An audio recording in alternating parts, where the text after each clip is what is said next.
नमस्कार दोस्तों, मैं नीरज जहांगीर स्वागत करता हूं आपका वीकली करंट अफेयर प्रोग्राम में, जिसमें हम सप्ताह की सभी महत्वपूर्ण खबरों के बारे में डिटेल से डिस्कशन करने वाले हैं। और ये जो वीकली करंट अफेयर प्रोग्राम है वो आपके आगामी सभी एग्जाम के लिए अति महत्वपूर्ण साबित होने वाला है। तो देखो, स्टार्ट करें क्लास को। सबसे पहले हम बात करते हैं फर्स्ट क्वेश्चन की, जिसमें लिखा हुआ है कि इसरो द्वारा चंद्रयान 4 कब लॉन्च किया जाएगा। तो देखो, हाल ही में इसरो ने घोषणा कर दी है कि वो 2028 में चंद्रयान 4 लॉन्च करने वाला है। तो कब? इसका राइट ऑप्शन की बात करें तो इसमें राइट ऑप्शन होगा 2028, ऑप्शन ए। अब देखो, हम बात करें चंद्रयान 4 की। अब देखो, इसरो ने कहा है कि चंद्रयान 4 है वो 2028 में लॉन्च किया जाएगा। अब देखो, विशेष है क्या अभी तक जो जानकारी मिली है उसमें से ये है कि जो चंद्रयान 4 है ये क्या करेगा, चांद पर जो मिट्टी के नमूने हैं वो लेकर पृथ्वी पर आएगा। तो देखो, मुख्यतः हम बात करें तो ये क्या करने वाला है, जो लूनर सॉइल है, जो चांद की मिट्टी है,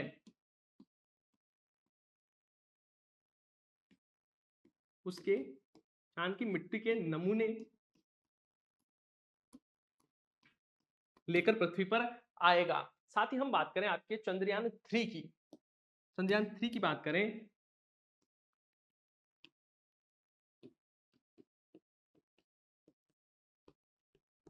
तो आपको याद होगा कि चंद्रयान 3 को लॉन्च कब किया गया था। तो चंद्रयान 3 को लॉन्च किया गया था आपके 14 जुलाई 2023 को। साथ में आपको बताऊं कि जो चंद्रयान 4 है उसका जो रोवर है, रोवर क्या होता है, जो पृथ्वी की सतह पर चलता है। जैसे आपने चंद्रयान 3 में देखा होगा, ये रोवर था वो क्या कर रहा था, चांद की सतह पर चल रहा था, आपने तस्वीरें भी देखी होगी। सेम वैसे ही हम बात करें चंद्रयान 4 में, तो इसमें भी एक रोवर होगा, लेकिन इसके रोवर है उसका साइज बहुत बड़ा होने वाला है। साइज बड़ा क्यों होगा? क्योंकि इसको क्या करना है, मिट्टी के नमूने भी लेकर आने हैं। तो इसका साइज बोल रहे हैं कि इसका जो वेट कितना होगा, तो 350 किलोग्राम के लगभग इसका वजन होने वाला है। जबकि आपको याद होगा कि चंद्रयान 3 में कितना था, तो लगभग 30 किलो 26 किलो का वेट था। लेकिन इस बार बहुत बड़ा है जो रोवर है वो होने वाला है। अब देखो, चंद्रयान 3 की हम बात कर रहे थे, तो चंद्रयान 3 को लॉन्च कब किया गया था? तो इसे लॉन्च किया गया था 14 जुलाई 2023 को। किससे? तो देखो, हम बात करें लॉन्च व्हीकल की, तो उसका नाम था PSLV, PS sorry LVM MK third से इसको लॉन्च किया गया था। फिर हम बात करें कि ये चांद की सतह पर पहुंचा कब, तो चांद की सतह पर इसने सॉफ्ट लैंडिंग कब की, तो वो की थी इसने 23 अगस्त 2023 को। इसने क्या किया, चांद की सतह पर सॉफ्ट लैंडिंग की। और जिस पॉइंट पर इसने लैंड किया उसका नाम क्या दिया गया, उसको नाम दिया गया शिव शक्ति पॉइंट। क्या नाम दिया गया? शिव शक्ति पॉइंट इसको नाम दिया गया। और इसी के साथ ही 23 जो अगस्त है, इसको नरेंद्र मोदी जी ने किस नाम से घोषित कर दिया कि 23 अगस्त को हर साल क्या मनाया जाएगा, राष्ट्रीय अंतरिक्ष दिवस।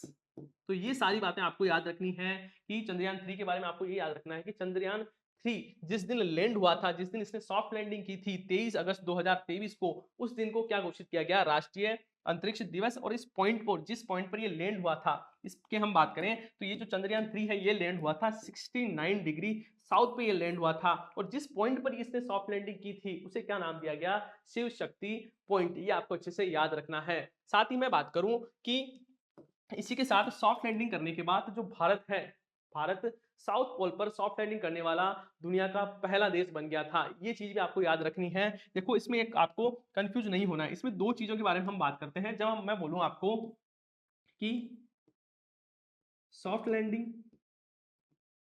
प्लस साउथ पोल, तब तो देखो पहले स्थान पर कौन है, भारत है। मतलब सॉफ्ट लैंडिंग करने वाला कहां पर, साउथ पोल पर सॉफ्ट लैंडिंग करने वाला भारत है, वो दुनिया का पहला देश है। लेकिन आपसे जब ये बात की जाए कि चांद की सतह पर सॉफ्ट लैंडिंग करने वाला दुनिया का भारत में कौन सा देश है, तब भारत का स्थान आता है फोर्थ, चौथा स्थान आता है। क्योंकि सॉफ्ट लैंडिंग इससे पहले कौन कौन से देश ने कर ली है, तो देखो यूएस ने कर ली है, उसी के साथ रूस और चाइना है, उसने चांद की सतह पर सॉफ्ट लैंडिंग कर ली है। और भारत उसके बाद में चौथा स्थान आता है। लेकिन जब बात की जाए साउथ पोल की, साउथ पोल पर सॉफ्ट लैंडिंग करने वाला भारत है, वो दुनिया का एकमात्र देश बन गया है। फिर देखो हम आगे बात करें, आगे देखो हम बात करें थोड़ा चंद्रयान 2 के बारे में। चंद्रयान 2 के बारे में बात करूं तो इसे कब लॉन्च किया गया था? तो इसे 2019 में लॉन्च किया गया था। और लॉन्च व्हीकल की बात करूं तो लॉन्च व्हीकल था GSLV एमके थर्ड द्वारा इसको लॉन्च किया गया था। और आपको पता होगा कि ये जो लैंडिंग थी वो क्रैश लैंडिंग हो गई थी। इसका जो लैंडर था वो क्रैश हो गया था। और जिस पॉइंट पर ये क्रैश हुआ उसको क्या कहा जाता है? उसको कहा जाता है तिरंगा पॉइंट। क्या नाम दिया गया? तिरंगा पॉइंट इसको नाम दिया गया था। और हम चंद्रयान 1 की बात करें, चंद्रयान 1 की, तो इसे 2008 में लॉन्च किया गया था। लॉन्च व्हीकल कौन सा था? तो PSLV C11 से इसको लॉन्च किया गया था। और जिस पॉइंट पर इसने हार्ड लैंडिंग की थी, क्योंकि जो चंद्रयान 1 था उसमें मून इंपैक्ट प्रोब का यूज किया गया था। मून इंपैक्ट प्रोब मतलब ये मून की सतह पर टकराएगा। उसमें उस समय सॉफ्ट लैंडिंग की कोई बात ही नहीं थी। उस समय जो इसका चंद्रयान 1 था उसको क्या करना था? हार्ड लैंडिंग करनी थी। और जिस पॉइंट पर इसने हार्ड लैंडिंग की थी उसका नाम क्या है? उसका नाम है जवाहर पॉइंट। जवाहर पॉइंट। तो देखो क्वेश्चन ऐसे भी पूछा जा सकता है कि जो चंद्रयान 3 है वो जिस पॉइंट पर लैंड हुआ था उसका नाम क्या है? ऑप्शन दे दिया आपको, जवाहर पॉइंट, तिरंगा पॉइंट, शिव शक्ति पॉइंट, या उसमें से कोई नहीं। तो आपको इसमें से ये चीजें भी आपको पता रहनी चाहिए। साथ ही हम बात करें कि और कौन कौन से हाल ही के दिन में जो इसरो है और कौन कौन से जो प्रोग्राम है वो चला रहा है उसके बारे में हम बात करें तो आपको याद होगा कि 2 सितंबर को आदित्य L1 को लॉन्च किया गया था। आदित्य L1 को लॉन्च किया गया था कब? तो 2 सितंबर को। तो ये भी इंपॉर्टेंट है, इसको भी आपको याद रखना है। कब लॉन्च किया गया? 2 सितंबर को लॉन्च किया गया था। और ये भारत का सूर्य के अध्ययन की करने वाला पहला मिशन है। ये बिल्कुल आपको अच्छे से याद होना चाहिए कि सूर्य के अध्ययन करने के लिए पहला मिशन कौन सा है? तो उसका नाम है आदित्य L1। देखो इसमें हम बात करें कि इसमें सैटेलाइट जो लॉन्च व्हीकल था वो कौन सा था? तो वो था आपके PSLV C57। इसको भी आपको याद रखना है। लॉन्च व्हीकल का नाम क्या है? तो वो है आपकी PSLV C57 से लॉन्च किया गया था। और किस पॉइंट पे लॉन्च किया गया था? सॉरी, किस पॉइंट पर इसको स्थापित करना था? तो उसका नाम है आपके L1 पॉइंट। अब बात आती है कि L1 पॉइंट है क्या? तो L1 पॉइंट है लेग्रांज पॉइंट। लेग्रांज बिंदु, टोटल 5 लेग्रांज पॉइंट होते हैं। मैंने आपको पहले भी एक वीडियो में अच्छे से समझा दिया था जब हम बात कर रहे थे आदित्य L1 के। एक सेपरेट वीडियो बनाई थी, उसमें मैंने आपको सारी चीजें डिटेल से समझा दी है। अभी हम बात करें तो देखो L1 जो लेग्रांज पॉइंट है वो 5 पॉइंट ऐसे पॉइंट है जहां पृथ्वी का जो आकर्षण बल और जो सूर्य का जो आकर्षण बल है वो एक पॉइंट पर शून्य हो जाता है। ऐसे पॉइंट कितने हैं? ऐसे टोटल 5 पॉइंट है। उसमें से इसरो ने L1 पॉइंट को चुना है। L1 पॉइंट पर क्या किया जाएगा कि जो आदित्य L1 है उसको स्थापित किया जाएगा। फिर ये क्या करेगा कि इसकी सूर्य की फोटो क्लिक करेगा और सारी जो इसमें मतलब उनकी जो इसको फोटो क्लिक करनी है और भी बहुत सारे ऐसे कार्य हैं। इसमें 7 प्रकार के इंस्ट्रूमेंट लगे हुए हैं। उन सभी वो 7 इंस्ट्रूमेंट है वो इसमें कार्य करने वाले हैं। तो ये बात करें हम आदित्य L1 की। साथ ही देखो और भी जो मिशन है, जो आगामी मिशन है उसके बारे में हम बात करें तो एक तो मिशन आने वाला है आपके गगनयान, जो कि भारत का पहला मानव युक्त मिशन होने वाला है। मानव युक्त मिशन, तो ये भी बहुत ज्यादा इंपॉर्टेंट है। और ये कहा जा रहा है कि जो इसरो ने कहा है कि ये लगभग 2024 के एंडिंग तक हम इसे भेज देंगे। तो इंपॉर्टेंट है। गगनयान क्या है? तो गगनयान भारत का पहला मानव युक्त मिशन है। और इसको कब तक इसको लॉन्च करने की संभावना है? तो इसको लॉन्च करने की संभावना है 2024 तक। फिर देखो एक मिशन है जिसका नाम है समुद्रयान। क्या नाम है? समुद्रयान। इसके लिए इसरो ने कहा है कि इसे 2026 तक इसको लॉन्च किया जाएगा। अब देखो गगनयान तो कहाँ है? आकाश के लिए। जबकि हम बात करें समुद्रयान, ये क्या करेगा कि समुद्र के अंदर जो जैव विविधता है उसका अध्ययन करेगा। और इसका जो व्हीकल है उसका नाम क्या है? तो व्हीकल का नाम है मत्स्य 6000। तो इसका नाम जरूर आपको याद रखना है। नाम क्या है? मत्स्य 6000 इसका नाम है। ये क्या करेगा कि जो समुद्र के लगभग 6 किलोमीटर नीचे जाकर अध्ययन करेगा, वहां की जैव विविधताएं देखेगा। इसमें 3 लोग के बैठने की जगह रहती है। 3 लोग वहां पर बैठ सकते हैं, जो कि 96 घंटे तक वहां पर आराम से मतलब रह सकते हैं। वहां पर श्वास लेने में किसी प्रकार की परेशानी नहीं आने वाली है। ये बात है आपके समुद्रयान की। साथ ही भारत जल्द ही क्या करने वाला है? अंतरिक्ष स्टेशन बनाने वाला है। अंतरिक्ष स्टेशन बनाने वाला है। और इसके लिए इसरो ने कहा है कि लगभग 2035 तक क्या होगा, भारत का खुद का एक अंतरिक्ष स्टेशन होने वाला है। और ये सभी हम सभी के लिए गर्व की विषय भी है। हम बात करूं मैं आपके इसरो की, नया पेज ले लेता हूँ। इसरो की बात करें तो आपको पता होगा कि इसरो की स्थापना कब की गई थी, तो इसको स्थापना की गई थी 15 अगस्त 1969 में। और इसके अध्यक्ष कौन है, तो जो एस सोमनाथ है वो क्या है, इसरो के अध्यक्ष हैं। तो इतनी चीजें आपको याद रहनी चाहिए। अब देखो मैंने आपके एक क्वेश्चन से सारी चीजें आपको समझा दी है, जिसमें हमें चंद्रयान 4 कब लॉन्च होने वाला है, तो वो 2028 में लॉन्च होगा। बात करें ये चांद से मिट्टी के नमूने लेकर आएगा।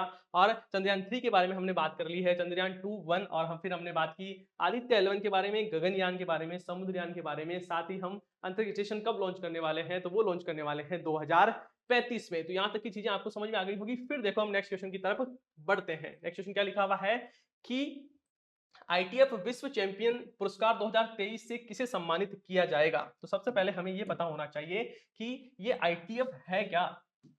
तो देखो आईटीएफ की मैं बात करूं तो ये है आपके इंटरनेशनल टेनिस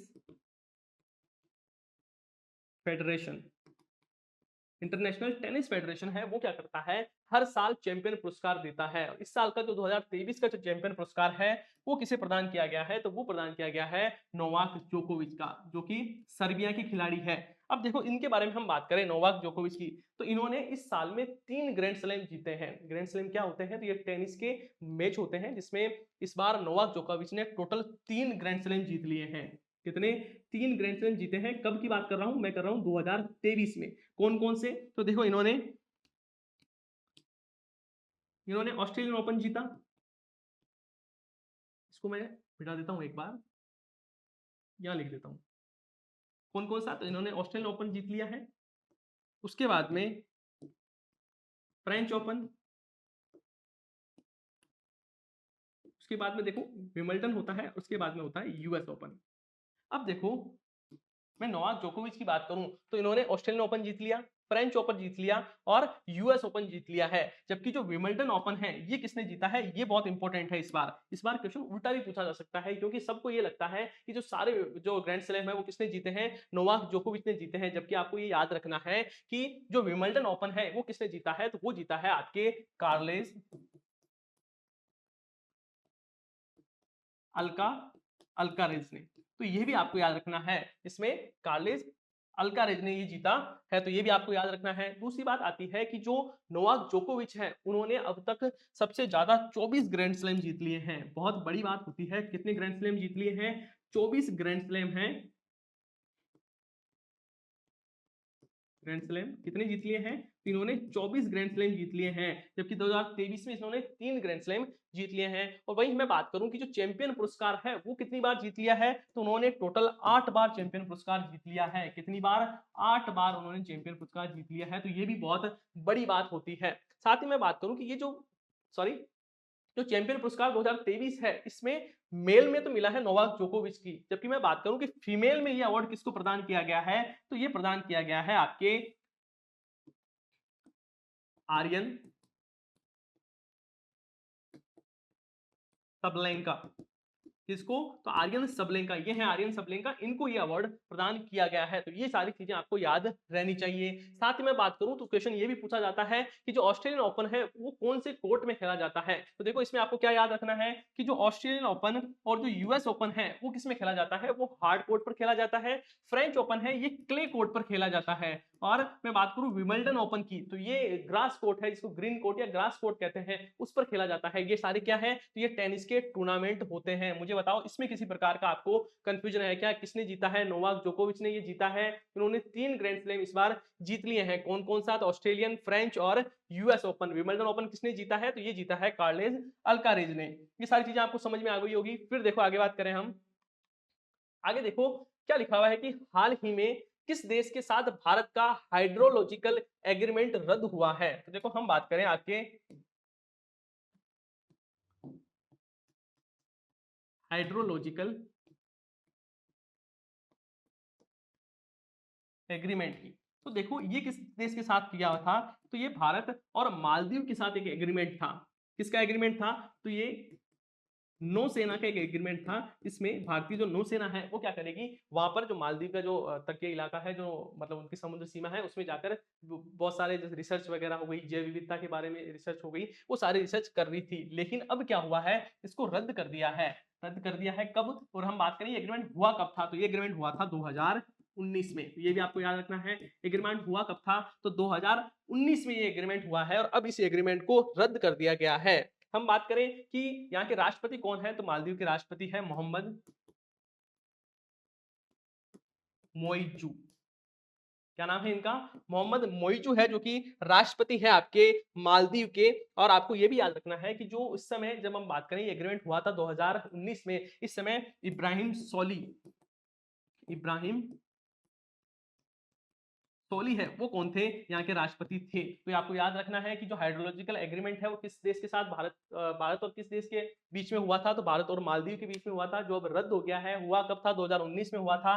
किसके साथ हुआ था, तो देखो नौसेना है उनके साथ हुआ था। और रद्द किसने कर दिया है, तो जो वहां के राष्ट्रपति हैं मोहम्मद मोइजू, उन्होंने रद्द कर दिया है। तो ये सारी चीजें आपको याद रखनी है। फिर देखो आगे बात करें अपन, आगे लिखा हुआ है कि हाल ही में केरल में कोविड-19 के कौन से नए सब वेरिएंट की पुष्टि हुई है। तो देखो आपने न्यूज़पेपर में देखा होगा कि कोविड-19 है वो वापस आ गया है, वापस उसने दस्तक दे दी है। तो हम बात करें कि अभी जो नया वेरिएंट है उसका नाम क्या है, तो उसका नाम है आपके JN.1। क्या नाम है, JN.1 उसका नाम है। और ये जो है वो क्या है, ओमिक्रॉन, ओमिक्रॉन का ये सब वेरिएंट है। आपको याद होगा ओमिक्रॉन B11.529, ये है आपके ओमिक्रॉन। ये ओमिक्रॉन का सब वेरिएंट है। सब वेरिएंट मतलब क्या होता है कि आपको पता है कि सबसे ज्यादा जिसने तबाही मचाई थी वो कौन सा था, ओमिक्रॉन था। अब देखो ओमिक्रॉन क्या होता है, ट्रांसफर होता जाता है, मेरे से किसी और में गया, फिर ऐसे ट्रांसफर होते होते होते क्या होता है, उसकी जो स्ट्रक्चर है उसमें क्या हो जाता है, चेंज होने लग जाता है, जिसे हम क्या बोलते हैं, सब वेरिएंट बोलते हैं। तो देखो चेंज होते होते होते होते ये किसका सब वेरिएंट है, तो ओमिक्रॉन का सब वेरिएंट है। हम ये बोल सकते हैं कि ओमिक्रॉन का बहुत दूर का क्या है, बेटा है, और इसका नाम क्या है, JN.1। ये आपको याद रखना है, क्या नाम है, JN.1 है। और हाल ही में WHO ने इसको किसकी श्रेणी में डाला है, कंसर्न की श्रेणी में डाला है, वेरिएंट ऑफ कंसर्न। WHO ने किसमें डाला है, वेरिएंट ऑफ कंसर्न की श्रेणी में इसको शामिल कर दिया है। अब देखो इसका मतलब क्या है, कि इसका मतलब है कि ठीक है, ये एक ध्यान देने का विषय है, लेकिन बहुत गंभीर नहीं है, इसमें आपको ज्यादा समस्या होने नहीं वाली है। साथ ही इसके टीके भी मौजूद है। आपको पता होगा सीरम इंस्टीट्यूट, जो कि कहां पर है, पुणे में स्थित है, जिसने आपको याद होगा कोविशील्ड बनाया था। कोविशील्ड जो वैक्सीन थी वो किसने तैयार की थी, सीरम इंस्टीट्यूट ने तैयार की थी, जो कि पुणे की है। और इसने हाल ही में ये भी घोषणा कर दी है कि वो जो नया वेरिएंट है आपकी JN.1, उसके लिए भी क्या करने वाली है, टीका तैयार करने वाली है। ये भी आपको चीजें पता होनी चाहिए। फिर देखो आगे बात करें, आगे देखो नेक्स्ट क्वेश्चन है कि हाल ही में किसे रॉयल सोसाइटी ऑफ केमिस्ट्री का न्योहोम पुरस्कार से सम्मानित किया गया है। तो देखो हम बात करें आपके न्योहोम पुरस्कार की, तो देखो जो साल 2023 है उसका जो न्योहम पुरस्कार है वो किसे प्रदान किया गया है, तो वो प्रदान किया गया है प्रोफेसर सविता लाडेन को। किसको दिया जाएगा, प्रोफेसर सविता लाडेन को दिया जाएगा। किसके द्वारा दिया जाता है, तो रॉयल सोसाइटी ऑफ केमिस्ट्री द्वारा दिया जाता है। ये कहां पर है, तो ये मुंबई की महिला है, एक प्रोफेसर है, किसकी, केमिस्ट्री की प्रोफेसर है, इन्हें प्रदान किया जाएगा। तो राइट ऑप्शन कौन सा हो जाता है, ऑप्शन नंबर सी। अब देखो यहाँ पर एक लिखा हुआ है अली अबू अवाद, ये बहुत ज्यादा इंपॉर्टेंट है। हाल ही में हम बात करूं इंदिरा गांधी शांति पुरस्कार की, इंदिरा गांधी शांति पुरस्कार 2023। देखो जो इंदिरा गांधी शांति पुरस्कार है 2023, वो किसे दिया गया है, वो दिया गया है आपके अली अबू अवाद, और इनके साथ एक और भी नाम है जिनका नाम है डेनियल बेरेनबॉइम। ये क्या है, ये पियानो वादक है, डेनियल बेरेनबॉइम क्या है, पियानो वादक है। और इन्होंने क्या किया था, आपको पता है कि इजराइल में युद्ध चल रहा है, तो इन्होंने क्या किया था, गाजा में लोगों को एक शांति की धुन बजाई। ये जो पियानो होता है वो बजाते हैं, और इन्होंने क्या किया कि वहां के जो आम नागरिक हैं उनके लिए उत्साह भरा, उन्होंने म्यूजिक के जरिए उनको हील करने का प्रयास किया, और जो आपस में लोग हैं उनको मतलब सद्भावना से रहने का इन्होंने प्रयास किया था। किसने? तो अली अबू अवाद और डेनियल बेरेनबॉइम, और इन्हें क्या प्रदान किया गया है? इंदिरा गांधी शांति पुरस्कार 2023। तो इसको आपको अच्छे से याद कर लेना है। फिर देखो आगे बात करें अपन, आगे देखो नेक्स्ट क्वेश्चन है कि मिस इंडिया यूएस 2023 का खिताब किसने जीता है? तो हम बात करें आपके मिस इंडिया यूएस 2023 का, तो ये अवार्ड प्रदान किया गया है मिंजुल मेनी को। इंपॉर्टेंट है, अच्छे से याद कर लेना, नाम क्या है?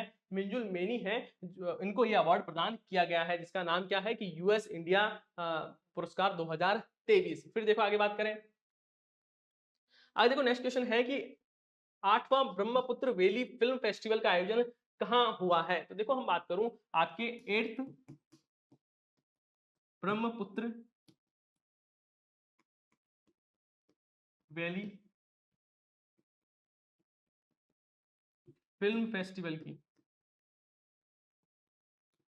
2023 की। तो देखो ये गुवाहाटी में आयोजन इसका किया गया है, गुवाहाटी असम में इसका आयोजन किया गया है। क्यों? क्योंकि जो उत्तर पश्चिम में जो क्षेत्र है उनमें क्या हो कि जो फिल्म है उसका क्रेज बढ़े, लोग ज्यादा से ज्यादा फिल्म देखें, उसको प्रोत्साहन करने के लिए ये जो अवार्ड है वो प्रदान, ये जो फेस्टिवल है इसका आयोजन किया गया है। इसका कब से कब तक होगा? तो देखो ये आयोजन 14, 15, 16 और 17 दिसंबर को इसका आयोजन होने वाला है, मतलब ये आयोजन है वो हो गया है। तो ये भी आपको याद रखना है, कहां पर? गुवाहाटी असम में इसका आयोजन किया गया है। फिर देखो आगे बात करें, आगे देखो कि हाल ही में दुनिया की सबसे बड़े कार्यालय डायमंड बोर्स का उद्घाटन कहां हुआ है? बहुत ही इंपॉर्टेंट है, आप इसे स्टार लगा लेना, एग्जाम में क्वेश्चन पूछने की संभावना बहुत ही ज्यादा है। आपको क्या याद रखना है कि हाल ही में प्रधानमंत्री नरेंद्र मोदी जी ने क्या किया है कि देखो क्या लिखा हुआ है, लार्जेस्ट ऑफिस बिल्डिंग। ये क्या है जो आपकी बात करूं मैं डायमंड बोर्स की, ये क्या है? बहुत बड़ा बिल्डिंग है, बहुत बड़ी ऑफिस बिल्डिंग है। इसमें क्या है? 9 इमारतें हैं इसमें,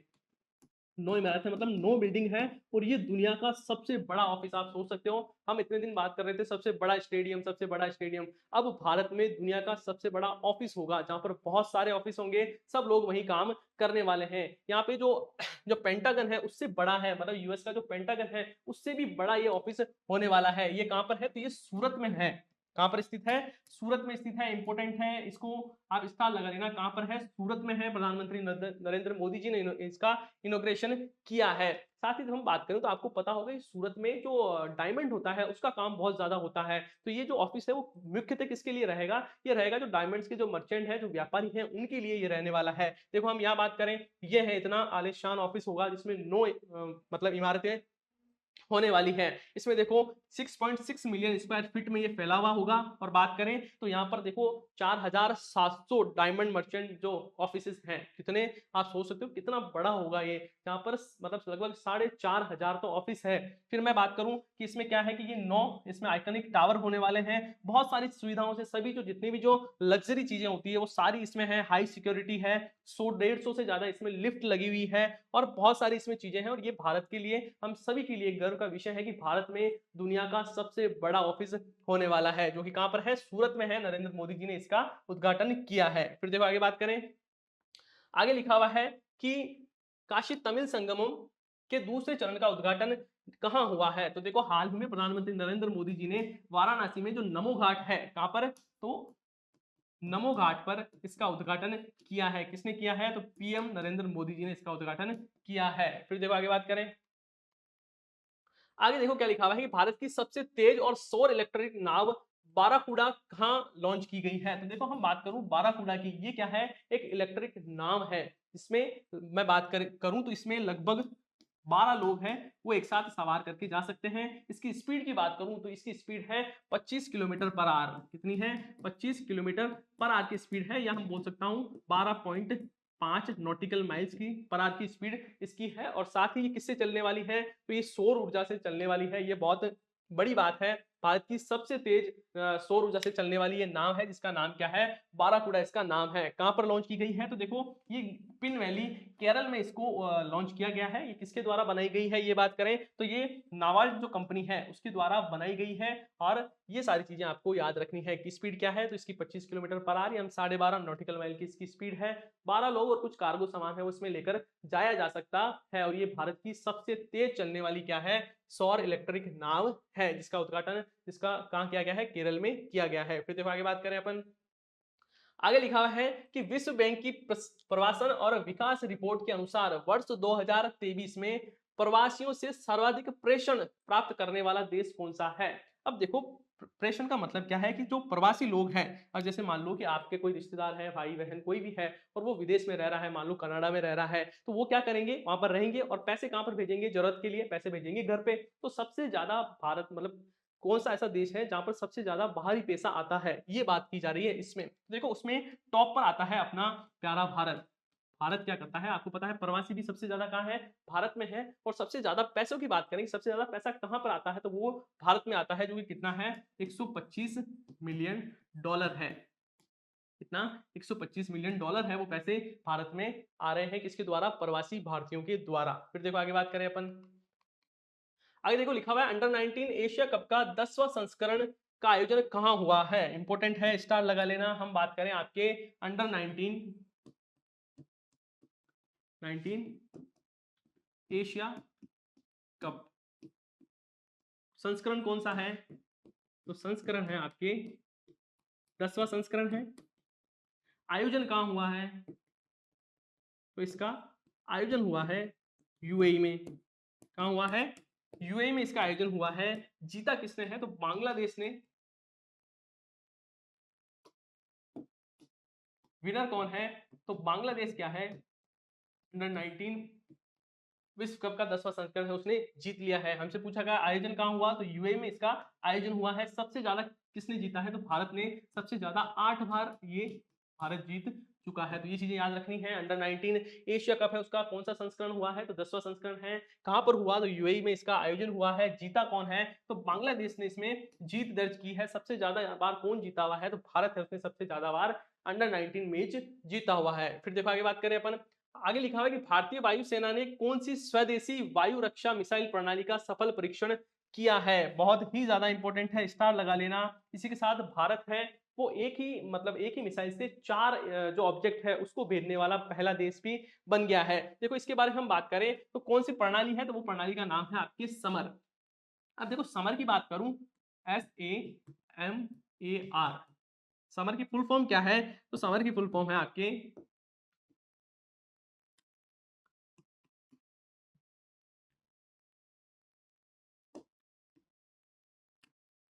द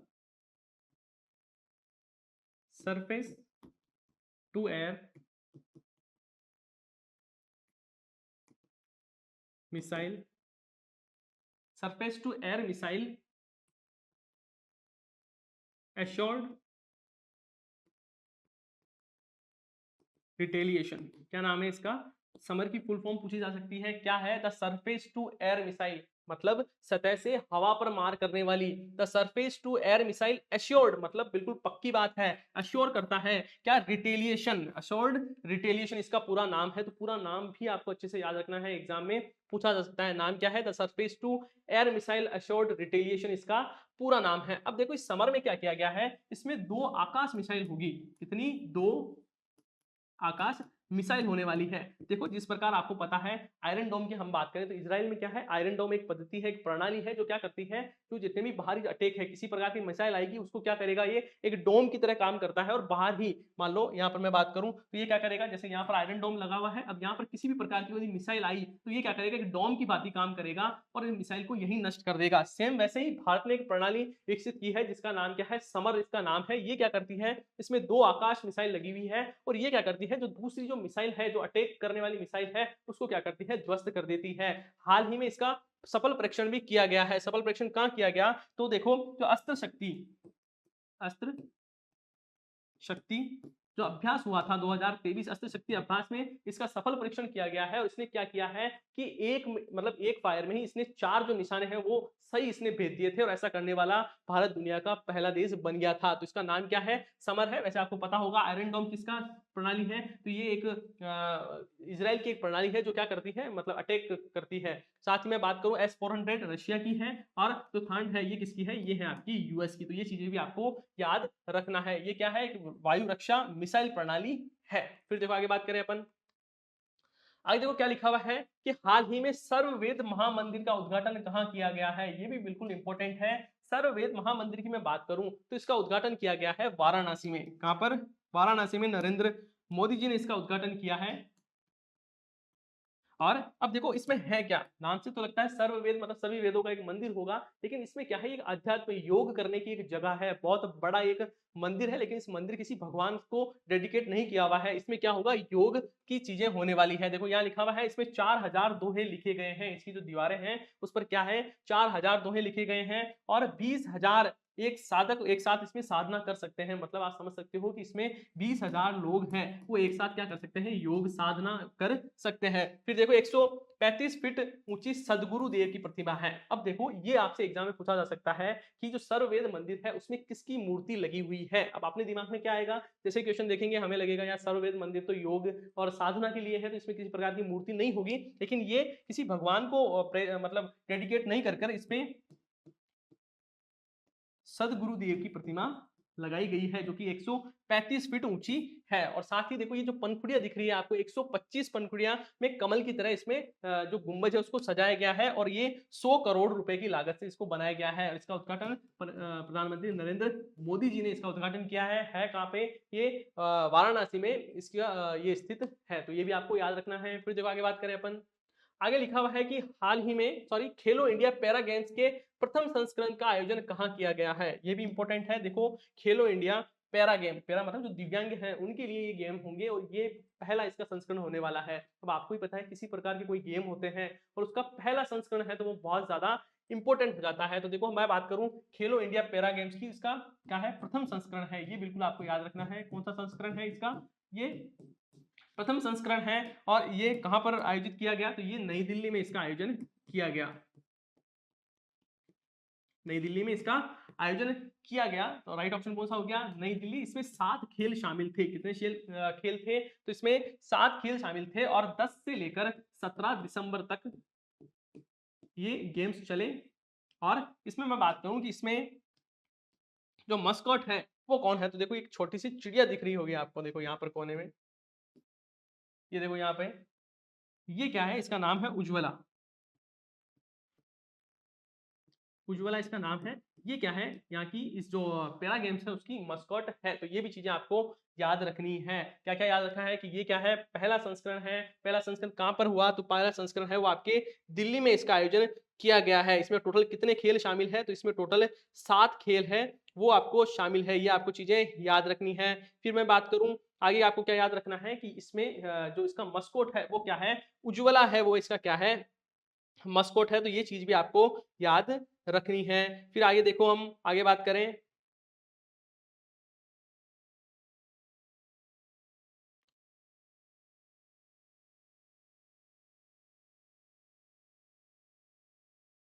फिर देखो इसमें हमें एक चीज और भी देखनी होगी। इसमें हमें बात करें कि इसमें टॉप कौन आया है। तो फर्स्ट कौन आया है? जो हरियाणा है, हरियाणा ने क्या किया है? इसमें टॉप किया है। टोटल 40 गोल्ड जीते हैं और 105 पदक इसने प्राप्त किया है। तो ये भी याद रखना है कि जो पैरा गेम्स हुए थे उसमें टॉप कौन आया है? तो हरियाणा टॉप। यूपी है वो दूसरे स्थान पर था।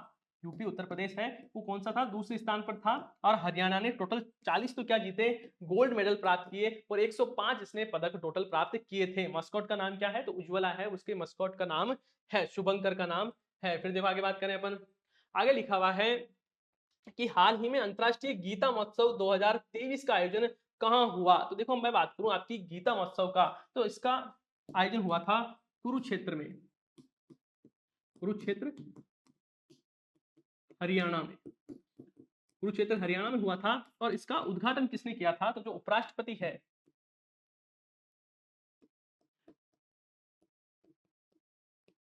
उपराष्ट्रपति है जगदीप धनखड़, उन्होंने इसका इनॉग्रेशन किया था। तो कहां पर राइट ऑप्शन हरियाणा इसमें राइट ऑप्शन हो जाता है। कब से? तो 7 से 24 दिसंबर तक इसका आयोजन किया जा रहा है। फिर देखो आगे बात करें अपन, आगे देखो लिखा हुआ है कि आईपीएल 2024 में खरीदे गए सबसे महंगे खिलाड़ी कौन है। अब देखो आईपीएल 2024 आने वाला है और सबसे महंगे खिलाड़ी, यूएई में भी इसकी ऑक्शन थी, और सबसे महंगे खिलाड़ी की बात करूं तो जो मिचेल स्टॉक है, मिचेल स्टॉक जो कि ऑस्ट्रेलिया के प्लेयर है और ये खेलेंगे आपके कोलकाता नाइट राइडर्स में खेलने वाले हैं। ये सबसे ज्यादा महंगे बिके हैं 24.75 करोड़ रुपए में।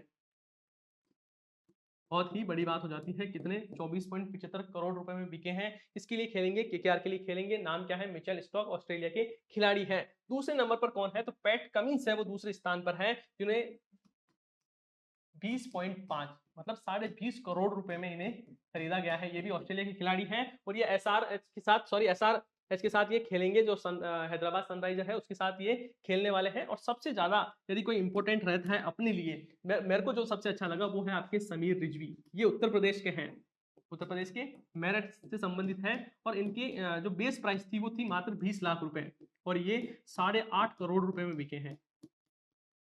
चेन्नई सुपर किंग में ये खेलने वाले हैं, बहुत बड़ी बात है।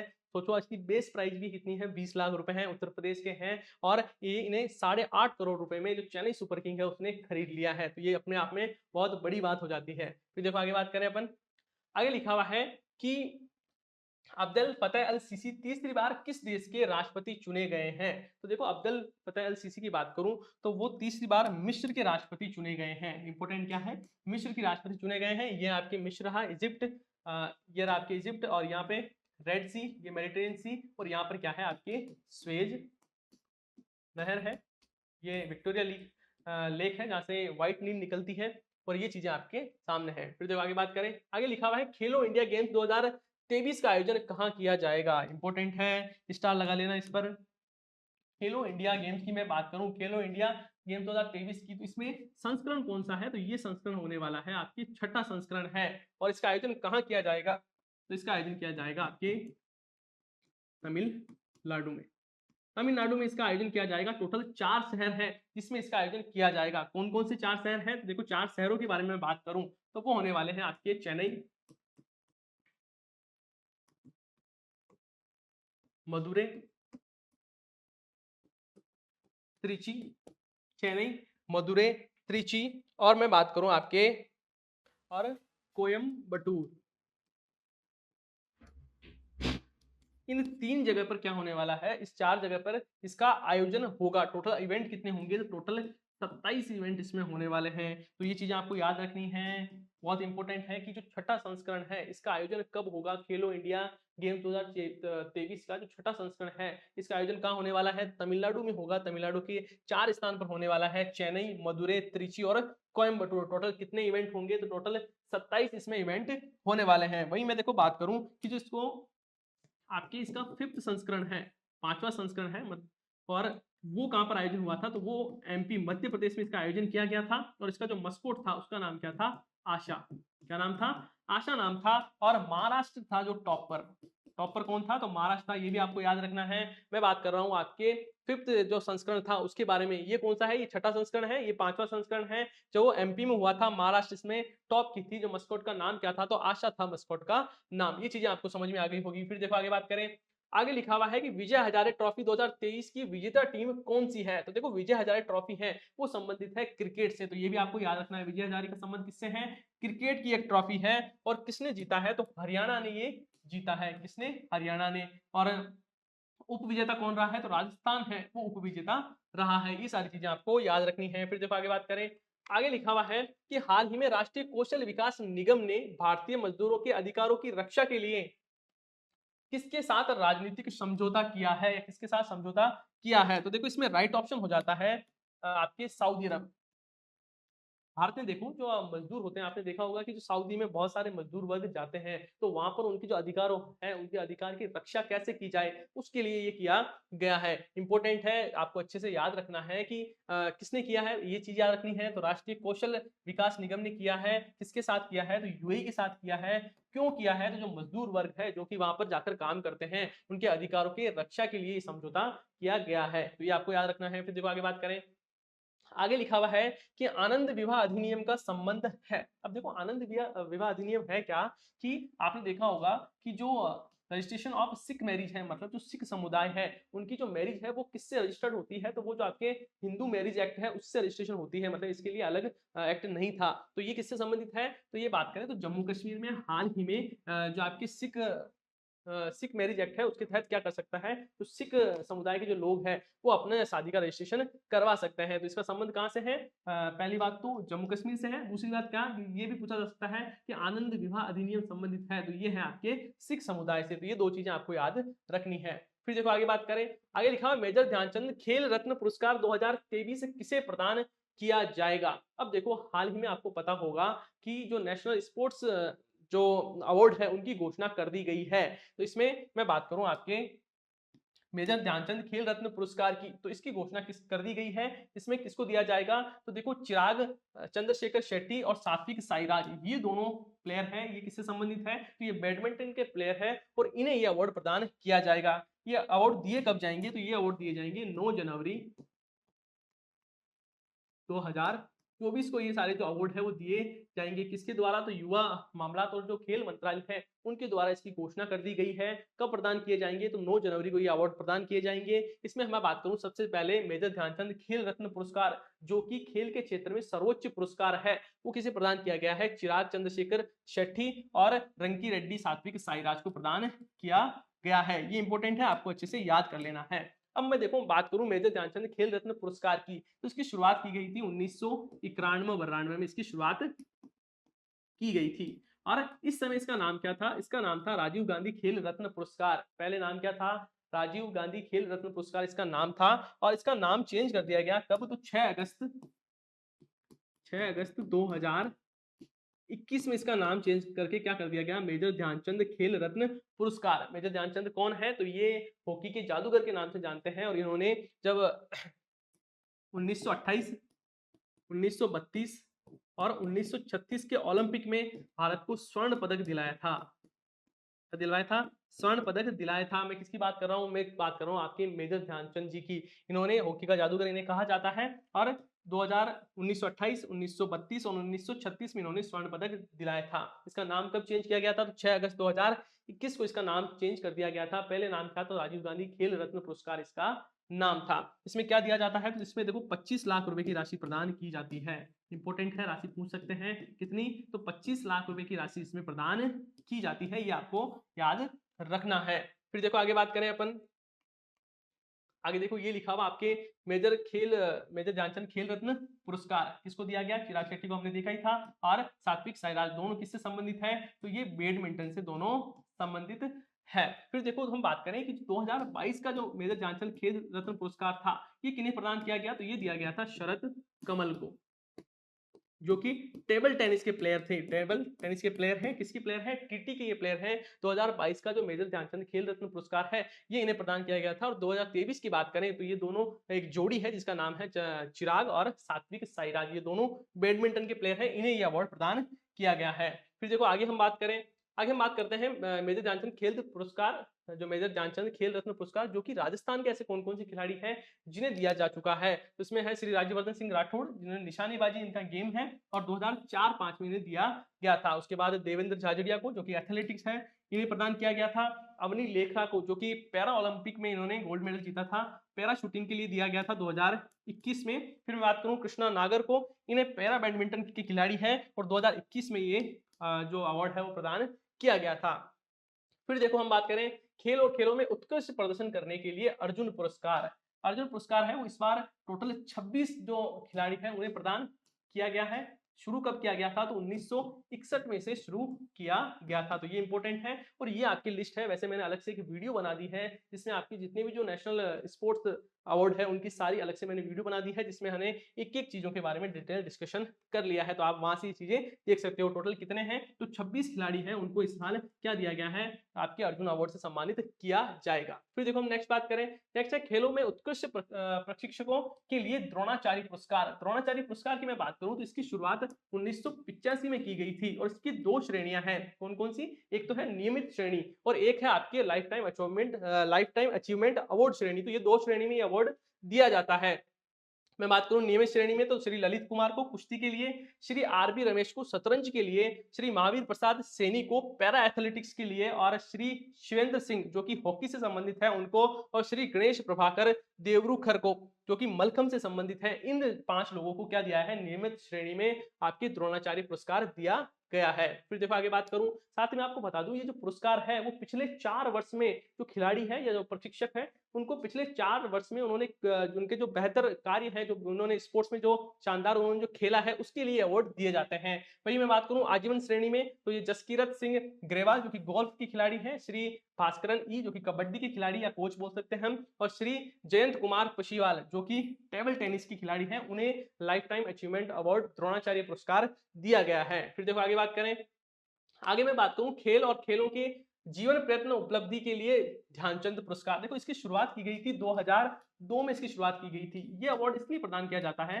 कि मान लो कोई खिलाड़ी ऐसा है जो कि रिटायर हो गया है, पहले बात तो उन्होंने बहुत शानदार प्रदर्शन किया है, साथ ही पिछले 4 सालों में रिटायर होने के बाद भी उन्होंने खेल भावना है उसको प्रोत्साहित किया है, उसके लिए इनको ये अवार्ड दिया जाता है। इस बार किस किस को दिया गया तो सुश्री मंजूषा कंवर को जो कि बैडमिंटन की खिलाड़ी है उन्हें प्रदान किया गया, श्री विनीत कुमार शर्मा जो कि हॉकी की खिलाड़ी है उन्हें प्रदान किया गया, और सुश्री कविता सेल्वराज जो कि कबड्डी की खिलाड़ी है उन्हें यह अवार्ड प्रदान किया गया है। फिर देखो आगे बात करें अपन, आगे हम बात करते हैं मौलाना अबुल कलाम आजाद ट्रॉफी। ये है जो विश्वविद्यालय होते हैं उनमें उनके लिए प्रदान किया जाता है। इसकी शुरुआत हुई थी 1956-57 में, इसकी शुरुआत की गई थी। पहला अवार्ड है वो मुंबई यूनिवर्सिटी को दिया गया था। इस साल का बात करें तो इस बार गुरु नानक देव विश्वविद्यालय जो कि अमृतसर में है उससे ये अवार्ड प्रदान किया गया है। इसमें मैं बात करूं तो देखो इसमें जो फर्स्ट है उनको, जो फर्स्ट आता है जो यूनिवर्सिटी फर्स्ट आती है उसको 15 लाख रुपए, सेकंड को 7.5 लाख रुपए, और थर्ड आती है यूनिवर्सिटी है तो उसको 4.5 लाख रुपए प्रदान किए जाते हैं। तो यह चीजें भी आपको याद रखनी है। फिर देखो लवली प्रोफेसर यूनिवर्सिटी जो कि पंजाब में है वो प्रथम उपविजेता है, कुरुक्षेत्र विश्वविद्यालय कुरुक्षेत्र जो कि हरियाणा में स्थित है उस वो द्वितीय उपविजेता विश्वविद्यालय है। तो ये हो जाते हैं आपके सारे अवार्ड। फिर देखो आगे बात करें अपन, एक सेकेंड, हाँ, फिर देखो क्या लिखा हुआ है कि भारत की जीडीपी में सर्वाधिक योगदान किस राज्य का है। इंपॉर्टेंट है, अच्छे से याद रख लेना। मैं बात करूं कि भारत की जीडीपी में सबसे ज्यादा योगदान किस राज्य का है तो उसमें प्रथम स्थान पर आता है महाराष्ट्र। महाराष्ट्र का योगदान सबसे ज्यादा है 15.5% मतलब टोटल जीडीपी, भारत की जीडीपी में 100% मानूं तो उसमें सबसे ज्यादा योगदान किसका है, महाराष्ट्र का है। वो कितना है, 15.5%। वही मैं बात करूं आपके राजस्थान की तो राजस्थान का योगदान कितना है, राजस्थान का योगदान है 5.5%। तो ये भी आपको याद रखना है, राजस्थान का कितना योगदान है तो 5.5%। वही मैं बात करूं उत्तर प्रदेश की तो उत्तर प्रदेश का कितना है तो 9.2%। 9.2% किसका योगदान है, उत्तर प्रदेश का योगदान है। तो ये चीजें भी आपको याद रखनी है। फिर देखो आगे बात करें, आगे लिखा हुआ है कि हाल ही में केंद्र सरकार ने कहां पहली बार शीतकालीन शोध के लिए मिशन लॉन्च किया है। देखो ये मिशन किसने लॉन्च किया है तो देखो पृथ्वी एवं विज्ञान मंत्रालय ने, जो मंत्री हैं इनके किरण रिजिजू, उन्होंने इसको हरी झंडी दी है। ये क्या है तो ये देखो ये जो आर्कटिक है उसके लिए भारत का पहला मिशन होने वाला है। आर्कटिक के लिए पहला मिशन होने वाला है। क्वेश्चन को ध्यान से समझना है, केंद्र सरकार ने कहां पर पहली बार शीतकालीन, अब देखो यहाँ पर जो आर्कटिक है वहां पर पहले भी होते थे लेकिन शीतकाल में नहीं होते थे क्योंकि यहाँ पर टेम्परेचर बहुत कम होता है। तो क्या होता था कि गर्मियों में ही जो ऐसे भेजे जाते थे जो क्या करते थे वहां की जैव विविधता शोध करने का कार्य करते थे। लेकिन इस बार क्या किया गया है, शीतकालीन मतलब सर्दियों में भी शोध करने के लिए मिशन भेजा है। यहाँ पर जो हमारा स्टेशन है उसका नाम क्या है, हिमाद्री। ये बिल्कुल इंपॉर्टेंट है, अच्छे से याद करना क्या नाम है। यहाँ पर जो स्टेशन है हमारा उसका नाम है हिमाद्री, और ये सर्दियों में पहली बार भेजा जाने वाला है। गर्मियों में पहले भी भेजा जाता था लेकिन सर्दियों में इस बार भेजा जा रहा है। कौन भेजता है तो पृथ्वी एवं विज्ञान मंत्रालय द्वारा ये चीजें की जाती है। मंत्री कौन है तो किरण रिजिजू है, वो क्या है, मंत्री है। साथ ही आपको क्या याद रखना है कि हम बात करें कि आर्कटिक का में भारत के कौन कौन से ऐसे स्टेशन हैं तो देखो उसमें सबसे पहले नाम आता है आपके दक्षिण गंगोत्री। फिर देखो नेक्स्ट आता है आपके मैत्री, और थर्ड पे है आपके भारती। ये 3 आपके स्टेशन कहाँ पर है? तो ये है आपके अंटार्कटिका में। तो इन दोनों में कन्फ्यूजन नहीं होना है। जब आपको पूछा आर्कटिक तब कौन सा है? हिमाद्री स्टेशन है जो कि 2008 में एस्टेब्लिश किया गया था। फिर है आपके अंटार्कटिका की बात करूँ तो इसमें हमारे 3 यहाँ पर स्टेशन है, दक्षिण गंगोत्री, मैत्री और भारती। फिर देखो आगे बात करें। आगे लिखा है संयुक्त राष्ट्र द्वारा वर्ष 2024 को किस वर्ष के रूप में घोषित किया गया है? स्टार लगा लेना बहुत ज्यादा इंपॉर्टेंट है क्योंकि आपको पता होगा कि जो 2023 की बात करूं मैं, 2023 जो कि क्या है? बाजरे का अंतरराष्ट्रीय वर्ष घोषित किया गया था, आपको पता ही होगा। और ये बहुत ज्यादा एग्जाम में पूछा गया था कि जो 2023 है उसको किसका वर्ष घोषित किया गया है? तो बाजरे या हम बोल सकते हैं जो मोटे अनाज है उसका अंतरराष्ट्रीय वर्ष घोषित किया था। लेकिन अब बात की जा रही है कि 2024 को किसका वर्ष घोषित किया गया है? तो देखो इसमें राइट ऑप्शन होगा कैम्ब्लिड का अंतरराष्ट्रीय वर्ष। कैम्ब्लिड क्या होता है? कैम्ब्लिड होता है अपने ऊंट, रेगिस्तान का जहाज जिसे हम कहते हैं। ऊंट को क्या घोषित किया गया है? 2024 का अंतरराष्ट्रीय वर्ष। तो इसको अच्छे से याद रख लेना है, पूरी 2024 में काम में आने वाला है। ये क्वेश्चन पूछने की संभावना बहुत ज्यादा रहेगी कि जो 2024 है उसको किसका वर्ष घोषित किया गया है? तो कैम्ब्लिड्स का अंतरराष्ट्रीय वर्ष। ऐसा भी लिखा आ सकता है ऊंट का अंतरराष्ट्रीय वर्ष, तो भी वही होगा। और जब ऐसा भी लिखा आ सकता है कैम्ब्लिड्स का अंतरराष्ट्रीय वर्ष, तो राइट ऑप्शन आपको लगाना है कैम्ब्लिड्स का अंतरराष्ट्रीय वर्ष। फिर देखो आगे बात करें अपन। आगे लिखा हुआ है कि हाल ही में हिंदी लेखक संजीव को उनकी किस कृति के लिए साहित्य अकादमी वार्षिक पुरस्कार 2023 से सम्मानित किया गया है? बहुत ही ज्यादा इंपॉर्टेंट है। साहित्य अकादमी पुरस्कार है वो साहित्य अकादमी द्वारा दिए जाते हैं। साहित्य और संस्कृति मंत्रालय के द्वारा ये प्रदान किए जाते हैं। तो ये आपको अच्छे से याद रखना है। इस बार की मैं बात करूं तो संजय है उनको हिंदी के लिए इसकी कृति का नाम है मुझे पहचानो। क्या नाम है? मुझे पहचानो। इंपॉर्टेंट है, अच्छे से याद रखना है। नाम क्या है? संजय है और उन्हें लेखक का नाम है संजय। भाषा है हिंदी। भाषा कौन सी है? हिंदी के लिए ये दिया गया है। नाम क्या है कृति का? मुझे पहचानो। साथ ही आपको पता होगा कि जो साहित्य अकादमी पुरस्कार है ये टोटल कुल 24 भाषाओं में दिया जाता है। कितनी भाषाओं में बात करूं तो टोटल 24 भाषाओं में ये अवार्ड प्रदान किए जाते हैं। इसमें देखो 22 तो आपको पता ही है जो आपके 8वीं वाली सूची है उसमें शामिल है। साथ ही अंग्रेजी और एक सेकेंड, अंग्रेजी और राजस्थानी। कितनी हो गई? 24 हो गई ना। 22 भाषा तो आपको पता है 8वीं सूची में जो अपनी भाषाएं हैं वो, और साथ ही 2 और भाषाएं जोड़ी गई है जिसमें अंग्रेजी और राजस्थानी है। तो इसमें इसको ये अवार्ड दिया जाता है। साथ ही मैं बात करूं कि साहित्य अकादमी की स्थापना कब की गई थी? तो इसकी स्थापना की गई थी 1954 में। फिर देखो आगे हम बात करें, आगे और भी जो पुरस्कार दिए गए हैं इसकी बात करें तो देखो संजीव को तो हमने देख लिया है मुझे पहचानो के लिए। वहीं देखो नीलम शरण गौर जिनको रेस्क्यूम इन रागा जानकी जो कि एक अंग्रेजी का उपन्यास है, इसके लिए साहित्य अकादमी पुरस्कार दिया गया है। वही बात करें सादिका नवाब सहर जो कि इनकी कृति का नाम क्या है? राजदेव की अमराई। ये उर्दू का है। किसका है? उर्दू का है। और इन्हें भी साहित्य अकादमी पुरस्कार से सम्मानित किया जाएगा। फिर देखो अरुण रंजन मिश्र जिनका जो कृति है उनका नाम है शून्य मेघानम जो कि संस्कृत की कृति है, इन्हें दिया जाएगा। और सबसे इंपॉर्टेंट राजस्थान के जितने भी जो स्टूडेंट हैं उनके लिए मोस्ट इंपॉर्टेंट हो जाता है राजस्थान में जो राजस्थानी भाषा है उसके लिए कौन सा मतलब किन्हें प्रदान किया जाएगा साहित्य अकादमी पुरस्कार? तो वो है आपके गजेश सिंह राजपुरोहित। और इनकी कृति की बात करूं तो वो है आपके पड़कती पीत। क्या नाम है? पड़कती पीत इसका नाम है। और ये राजस्थानी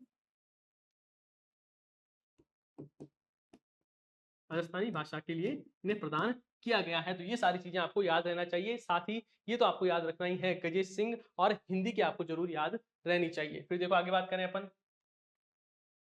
आगे लिखा हुआ है भारतीय कुश्ती महासंघ का अध्यक्ष किसे नियुक्त किया गया है? अब देखो हाल ही में जो कुश्ती महासंघ है उसके इलेक्शन हुए थे और जिसमें संजय सिंह है। संजय सिंह को नया अध्यक्ष घोषित नियुक्त किया गया है। इससे पहले कौन थे? तो आपको पता होगा कि जो ब्रजभूषण सिंह है वो इससे पहले अध्यक्ष थे और वो 12 साल से इसके अध्यक्ष बने हुए थे। 12 साल बाद में हुआ है। और चुनाव की बात करूं तो देखो एक तो आपके अनीता शोराना और जो आपके संजय सिंह है इनके बीच में इलेक्शन हुआ था और जो संजय सिंह है वो जीत गए थे। इसके बाद में देखो इंपॉर्टेंट ये नहीं था, सबसे ज्यादा कोई चर्चा की बात आई वो आती है देखो यहाँ पर। ये देखो, ये है साक्षी मलिक और आपने सुना होगा पूरे साल में ये चल रहा था कि जो ब्रजभूषण सिंह है उन पर ये आरोप लगाए गए थे यौन शोषण से रिलेटेड और उसी के लिए ये जो खिलाड़ी है बजरंग पूनिया, साक्षी मलिक, ये सब विनेश फोगाट ये सब क्या कर रहे थे, धरना दे रहे थे। जनवरी की बात है, उस समय से ये धरना स्टार्ट हो गया था। और अब क्या हुआ है कि ये जो संजय सिंह है, ये संजय सिंह है वो ब्रजभूषण सिंह के करीबी है और ये बिज़नेस पार्टनर पार्टनर भी है। और ये सारी चीज़ें जब वापस इसने देखी इन्होंने साक्षी मलिक जी ने, तो बिल्कुल इन्हें अच्छा नहीं लगा क्योंकि ये इतनी लंबी लड़ाई लड़ रहे थे। उसके बाद में ही सरकार की, मैं ये नहीं कहूँगा पता नहीं किसकी गलती होगी, क्या होगा, ये सब सारी जाँच की विषय है। लेकिन आपको लगता है कि मतलब इतना मतलब भारत में इतनी चीज़ें हो गई है, ब्रजभूषण सिंह है उनके बिल्कुल करीबी है, ब्रजभूषण सिंह जीतने के बाद में ये भी बोलते हैं कि चाहे कुछ भी कर लो, कुश्ती जो महासंघ है उस पर तो मेरा ही अधिकार रहने वाला है। तो आपको लगता है कहीं जीत है? अब देखो साक्षी मलिक के बारे में मैं बात करूँ तो इन्होंने 2016 में जो ओलंपिक था उसमें कांस्य पदक जीता था। 2022 में जो कॉमनवेल्थ में थे उसमें स्वर्ण पदक और 2014 की जो कॉमनवेल्थ गेम्स थे उनमें रजत पदक और 2018 के जो कॉमनवेल्थ गेम थे उसमें से कांस्य पदक। मतलब इन्होंने सारे जो पदक है वो जीत चुकी है। और ये आपने तस्वीर देखी होगी जब उन्होंने रोते हुए कहा कि मैं जो कुश्ती है उसको छोड़ रही हूँ और उन्होंने अपने जो बूट्स थे उनको बिल्कुल स्टेज पे रख दिया था। आप सोच सकते हो कितना भाविक है आज मैं, आप जो तैयारी कर रहे हो एग्जाम, एक आपका सपना होगा किसी न किसी एग्जाम में, तैयारी कर रहे हो आप किसी भी एग्जाम की और मान लो आपका सिलेक्शन हो जाता है, आपका सिलेक्शन हो गया, बहुत खुशी की बात है। लेकिन आपके सामने कुछ ऐसी घटनाएं होती है जिसकी वजह से आपको रिजाइन करना पड़ रहा है, तो वो कितनी बड़ी बात है। साक्षी मलिक ने कितनी मेहनत की होगी, कितना परिश्रम किया होगा, तब जाके उन्होंने ये गोल्ड मेडल जीते होंगे और अब वो छोड़ रही है, इसका मतलब बहुत बड़ी बात है, कोई छोटी तो बात नहीं है। साथ ही मैं बात करूं, आपको पता होगा कि जो बजरंग पूनिया है उन्होंने भी जो पद्मश्री है वो प्रधानमंत्री नरेंद्र मोदी जी को लौटा दिया है। वहां पर वो फुटपाथ पर उसको रख के आ गए थे। तो ये बड़ी मतलब कुछ ना कुछ तो है, ये बात तो पक्की है क्योंकि ऐसे ही कोई अपना मतलब रिटायरमेंट घोषित नहीं कर देता है। इन्होंने, आपने देखा होगा, इनकी वीडियो देखी होगी जब इन्होंने प्रेस कॉन्फ्रेंस की और वहां पर रोते हुए बोल दिया था कि मैं इसको जो कुश्ती है उसको छोड़ती हूँ, मैं रिटायर अपने को घोषित करती हूँ, मैं कभी भी आपको खेलते हुए नजर नहीं आऊंगी। मतलब इतना सर्वोच्च पद पर जिन्होंने स्वर्ण पदक जीत लिया है उन्होंने, बहुत बड़ी बात होती है। उसके बाद में भी ये कह रहे हैं कि मैं छोड़ रही हूँ, इसका मतलब कुछ ना कुछ कारण है, जांच का विषय जरूर है। और 1 साल से ये प्रयास कर रहे हैं, उसके बाद में भी यदि ये चीजें होती है तो भारत के लिए, देश के लिए ये इतनी अच्छी बात नहीं है। फिर देखो अपन आगे बढ़ते हैं। क्या लिखा हुआ है कि हाल ही में अर्जुन पुरस्कार से सम्मानित होने वाली दिव्य कीर्ति सिंह का संबंध किस खेल से है? तो देखो दिव्य कीर्ति सिंह, ये बहुत ज्यादा इंपॉर्टेंट क्वेश्चन है, एग्जाम में पूछा जाने वाला क्वेश्चन है ये, तो स्टार लगा देना इसको। दिव्य कीर्ति सिंह की बात करूं तो ये भारत की पहली ऐसी महिला है जिनको घुड़सवारी के लिए अर्जुन पुरस्कार दिया गया है। अच्छे से याद रखना, भारत की पहली क्या है, महिला है जिन्हें घुड़सवारी के लिए क्या दिया गया है, ये अवार्ड प्रदान किया गया है। कौन सा अवार्ड? तो अर्जुन पुरस्कार से इसको सम्मानित किया गया है। तो ये बिल्कुल इंपॉर्टेंट है, इसको याद रख लेना। तो इसका खेल कौन सा हो जाता है, इनको, इनका खेल हो जाता है घुड़सवार। साथ ही देखो इनका संबंध की बात करूं तो इनका संबंध है राजस्थान से,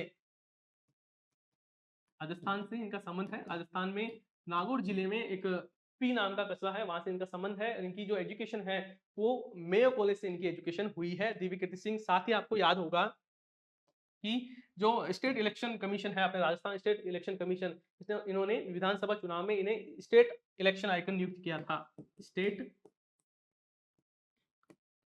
इलेक्शन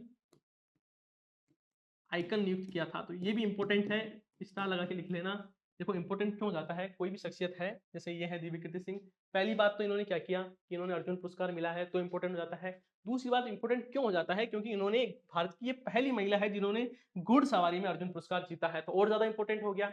फिर मैं बात करूं राजस्थान के संदर्भ में, तो राजस्थान की खिलाड़ी इसलिए ज्यादा इंपॉर्टेंट हो जाता है, राजस्थान में नागौर से इनका संबंध है। दूसरी बात इसलिए भी इंपॉर्टेंट हो जाता है क्योंकि इन्हें जो अभी विधानसभा चुनाव हुए थे उसमें राजस्थान इलेक्शन कमीशन ने स्टेट इलेक्शन आइकन नियुक्त किया था, जिससे ये क्या करें, लोगों को प्रेरित करें कि सबसे ज्यादा से ज्यादा आप क्या करें, मतदान करें। फिर देखो आगे बात करें अपन, आगे देखो नेक्स्ट है कि हाल ही में जारी United nation office for drugs and crime list के अनुसार दुनिया का सबसे बड़ा अफीम उत्पादक देश कौन सा है। बात करूं मैं अफीम उत्पादक की, तो देखो पहले सबसे ज्यादा जो अफीम उत्पादन होता था वो होता था अफगानिस्तान में, लेकिन अब अफगानिस्तान पीछे छूट गया है। अब सबसे ज्यादा यदि कहें होता है तो वो है म्यांमार, म्यांमार में सबसे ज्यादा ज्यादा अफीम का उत्पादन हो रहा है। तो ये इंपॉर्टेंट है, एग्जाम में पूछा जा सकता है, तो इसको आपको अच्छे से याद कर लेना है।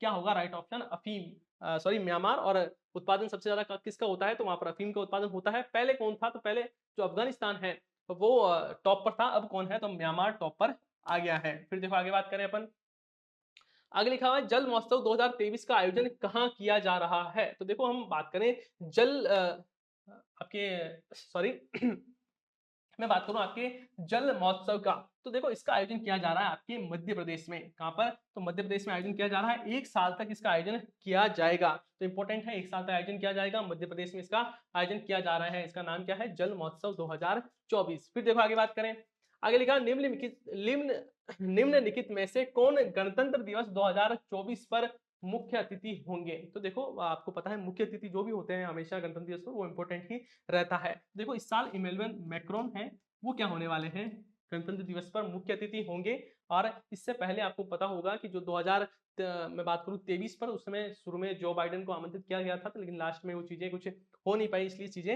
मतलब वो आई नहीं थे। लेकिन इस बार किसे आमंत्रित किया गया है, तो इमैनुअल मैक्रोन को आमंत्रित किया गया है। फिर देखो आगे बात करें, हाल ही में पारित टेलीकॉम बिल 2023 के अनुसार फर्जी सिम लेने पर कितने साल की सजा का प्रावधान किया गया है। तो देखो हाल ही में केंद्र सरकार ने कुछ बिल पारित किए हैं, जिसमें एक बिल है आपके टेलीकॉम बिल 2023। ये जो बिल है ये 138 साल पुराना जो आपके टेलीग्राफ बिल है, टेलीग्राफ एक्ट है, उसके स्थान पर ये लाया गया है।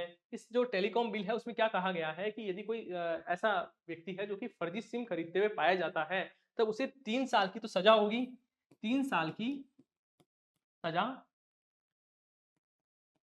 और 50 लाख रुपए का क्या लगेगा, जुर्माना लगाया जाएगा। और देखो इस बिल के बारे में हम विस्तार से बात करें, तो इस बिल में देखो पहले तो 3 साल की सजा और 50 लाख रुपए का जुर्माना लगाया जाएगा। साथ ही देखो ये बिल सरकार को राष्ट्रीय सुरक्षा कारणों, किसी भी टेलीकॉम सर्विस या नेटवर्क के टेक ओवर की मैनेजमेंट या उसे सस्पेंड करने की परमिशन देता है। मतलब यदि सरकार को लगे कि राष्ट्रीय सुरक्षा कारणों के कारण किसी भी जो टेलीकॉम सर्विस है उसको बंद करना है, उसको सस्पेंड करना है, या किसी भी कारण उसको टेक ओवर करना है, तो उसकी परमिशन सरकार को मिल जाती है। साथ ही इसमें क्या कहा गया है कि ये जो टेलीकॉम बिल है, इसमें कहा गया है कि यदि क्या हो कि आप नई सिम लेते हो, तो आपको जो फिंगरप्रिंट है, जो बायोमेट्रिक है, वो करवाना अनिवार्य कर दिया गया है, जिससे पता लगे कि ये जो अमुक जो मान लो सिम नंबर है, ये वो किसके द्वारा रजिस्टर्ड किए गए हैं। तो ये सारी जानकारी भी सरकार के पास में हो। इसी के साथ में भी इसमें बिल में ये भी लिखा गया है कि अब आपके किसी भी प्रकार का यदि नोटिफिकेशन आता है, आपने देखा होगा कि आपके फोन में बहुत सारे नोटिफिकेशन आ जाते हैं, कभी ये ऐड आ गया, कभी किसी का ऐड आ रहा है, कभी किसी भी चीज का ऐड आ रहा है, कुछ प्रमोशनल मैसेज आ रहे हैं। तो अब देखो सरकार ने क्या कहा है कि आपकी जो टेलीकॉम सर्विस कंपनी है वो क्या करेगी, आपसे परमिशन लेगी, और आपकी परमिशन के बाद ही आपको ऐसे मैसेज भेजे जा सकते हैं। ये भी इसमें बिल में कहा गया है। फिर देखो ये bill the Indian wireless telegraph act 1933 और टेलीग्राफ वायर्स एक्ट 1950 की जगह लेगा। तो ये भी इंपॉर्टेंट है, याद रखना है कि ये जो नया टेलीकॉम बिल 2023 है वो किसकी जगह लेने वाला है, तो ये bill the Indian wireless telegraph act 1933 और टेलीग्राफ वायर्स एक्ट 1950 की जगह लेगा। अब इसका मतलब ये नहीं था कि यही बिल हम काम में ले रहे थे, अभी तक 2023 तक हम यही बिल काम में ले रहे थे, इसमें क्या संशोधन किया जा रहा था, लेकिन अब क्या किया गया है, इसको संपूर्ण हटाकर एक नया बिल टेलीकॉम बिल 2023 है वो लाया गया है। फिर देखो आगे बात करें, आगे देखो एक बिल और है जिसका नाम है आपके मुख्य चुनाव आयुक्त और अन्य चुनाव आयुक्त नियुक्ति सेवा शर्तें एवं कार्यालय विधेयक 2000 कार्यकाल विधेयक 2023। अब देखो नाम से ही पता चल रहा है कि विधेयक किससे संबंधित है। तो देखो एक तो मुख्य चुनाव आयुक्त और एक चुनाव आयुक्त है, उनके मतलब उनकी नियुक्ति कैसे होगी, सेवा शर्तें क्या क्या होगी और उनका कार्यकाल कितना होगा, इससे संबंधित विधेयक लाया गया है। ये विधेयक कौन लेकर आया है, तो जो अपने कानून मंत्री है अर्जुन राम मेघवाल, उनके द्वारा ये विधेयक लाया गया है और ये नियुक्ति से संबंधित है। अब देखो तो मोस्ट इंपोर्टेंट चीज है इसमें वो क्या है कि अब देश में chief election commissioner of India और इलेक्शन कमिश्नर की नियुक्ति प्रधानमंत्री, नेता विपक्ष या लोकसभा के सबसे बड़े विपक्षी दल के नेता और एक केंद्रीय मंत्री की सदस्यता वाली नियुक्त कमेटी के जरिए किया जाएगा। मतलब प्रधानमंत्री की अध्यक्षता वाली एक समिति होगी, उसके द्वारा क्या होगा, इनकी नियुक्ति, कार्यकाल और सारी चीजें तय की जाएगी। तो ये एक विधेयक है वो पारित हो गया है, राष्ट्रपति की साइन है वो बाकी है, राष्ट्रपति की साइन बनने के बाद में ये अधिनियम बन जाएगा। फिर देखो क्या लिखा हुआ है, अंतर्राष्ट्रीय प्रवासी दिवस कब मनाया जाता है। तो देखो अंतर्राष्ट्रीय प्रवासी दिवस है वो मनाया जाता है आपके 18 दिसंबर को। वही मैं बात करूं कि राष्ट्रीय प्रवासी दिवस कब मनाया जाता है, तो वो मनाया जाता है आपके 9 जनवरी को।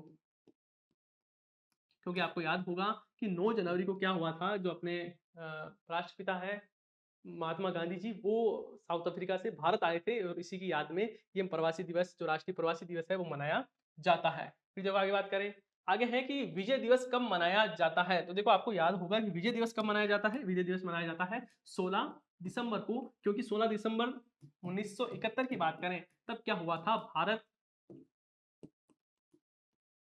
के बीच में युद्ध हुआ था और इस युद्ध में 16 दिसंबर 1971 को भारत के सामने पाकिस्तान ने घुटने टेक दिए थे, उन्होंने आत्मसमर्पण कर दिया था और भारत है वो जीत गया था। और इसी खुशी में हम क्या मनाते हैं, हमेशा विजय दिवस मनाते हैं। साथ ही आपको याद होगा कि इस समय नेतृत्व किसके हाथ में था, तो वो था सैम मानिकशॉ के हाथ में। सैम मानेकशॉ के हाथ में था और इन पर मूवी भी बनी है। तो ये भी आपको पता होना चाहिए कि इस युद्ध में जो नेतृत्व था, जो मतलब हम बात करें डिफेंस का, वो किसके पास था, वो था सैम मानेकशॉ के पास। और इस युद्ध के परिणाम स्वरूप क्या हुआ कि बांग्लादेश है, जो पूर्वी पाकिस्तान है, वो चेंज किस में हो गया, बांग्लादेश में हो गया था। और मुजीबुर रहमान कौन बने, बांग्लादेश के प्रधानमंत्री नियुक्त हुए थे। फिर जब आगे बात करें, अब देखो यहाँ पर हमारी क्लास है वो खत्म हो जाती है। आई होप ये जो वीडियो है वो आपके लिए यूजफुल रही होगी। साथ ही अब ये जो वीडियो है वो आपको हर संडे पर मिलेगी, जिसमें हम सप्ताह की जो महत्वपूर्ण घटना है उनके बारे में डिटेल से डिस्कशन करेंगे। साथ ही आपको ये बताना है कि इसमें क्या क्या नया किया जा सकता है। साथ ही आपको बताते रहना है कि ये वीडियो आपको पसंद आ रही है या नहीं आ रही है। अपने दोस्तों के साथ शेयर करें, लाइक करें और कमेंट करें। धन्यवाद।